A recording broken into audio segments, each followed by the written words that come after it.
Parenting on purpose in relationships. How do we help our kids develop the skills related to having good, deep relationships?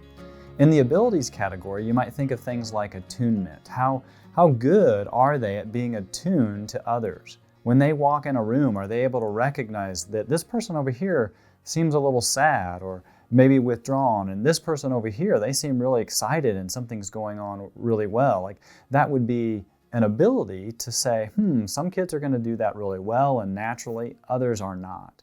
Compassion would be another example. Some, when they see somebody who's sad, they're naturally drawn to them and are going to be very compassionate, whereas others, one, they may not recognize it, but even if they do recognize it, it's just not going to connect, and it's be like, ooh, that's something to avoid rather than to move towards.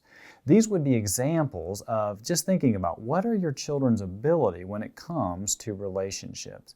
Are they quick to move towards others? Do they tend to be more to themselves? Those sorts of things. In the area of instruction, to think about just giving them instruction on what it looks like to be a good friend. What would a good friend do in this situation? Or as you outline a situation or you're reading something online, to think about, how do you think this would impact this person in this story or that person in that story? To give them opportunity just to think and be curious, again, to ask questions. What does that look like to be a good friend, to be thoughtful about another individual? And then I think in the practice area, and this would be a really good one to be thinking about, I think, is in parenting, would be how do we help our kids practice the relational skills that are necessary to have relationships? For a young kid to say, okay, when we go to Grandma and Grandpa's house, I want you to go in and say hi, and I want you to ask them a question, to give them an opportunity to practice asking questions, being curious about the other one. Or, hey, when Grandma asks you this question, how will you respond, and coaching in that. As they get older, hey, you've gotten this text, how would you respond to that? Or, hey, I just got this text from this person, what do you think I should say, or what would that look like?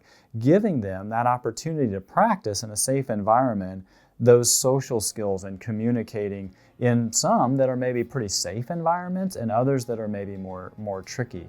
To not just expect them to be able to figure out all of that on their own, but to think about those relational changes that you engage every day and invite them into that and encourage them to practice their own.